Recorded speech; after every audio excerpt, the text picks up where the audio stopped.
আমি সহসভাপতি সালতা উপজেলা যুবলীগ আমি স্বেচ্ছায় সহসভাপতি পদ হতে পদত্যাগ করলাম। সেই সাথে জননেত্রী শামা ওবায়দের নীতি আদর্শ উদ্বুদ্ধ হয়ে বাংলাদেশ জাতীয়তাবাদী দল বিএনপিতে যোগদান করবার নীতিগত সিদ্ধান্ত গ্রহণ করলাম।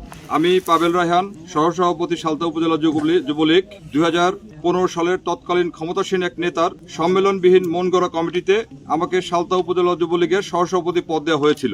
আমি স্বেচ্ছায় স্বপ্রণোদিত হয়ে অদ্য তারিখে সহসভাপতি পদ হতে পদত্যাগ করলাম। সেই সাথে বাংলাদেশ জাতীয়তাবাদের আদর্শ তথা তারেক রহমানের দেশ উন্নয়নে গৃহীত কার্যক্রম এবং বিএনপির কেন্দ্রীয় সাংগঠনিক সম্পাদক জননেত্রী শামা ওবায়দের নীতি আদর্শ উদ্বুদ্ধ হয়ে বাংলাদেশ জাতীয়তাবাদী দল বিএনপিতে যোগদান করবার নীতিগত সিদ্ধান্ত গ্রহণ করলাম।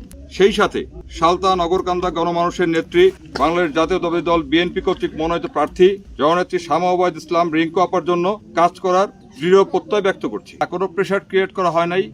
আপনারা ইতিমধ্যে অবগত আছেন, কিছুদিন পূর্বেই নেত্রী শামা ওবায়দ ইসলাম রিঙ্কু আমাদের বাড়িতে আসছিলেন। আমরা তখনই একটা সর্বসম্মত একটা নীতিগত সিদ্ধান্ত গ্রহণ করেছি।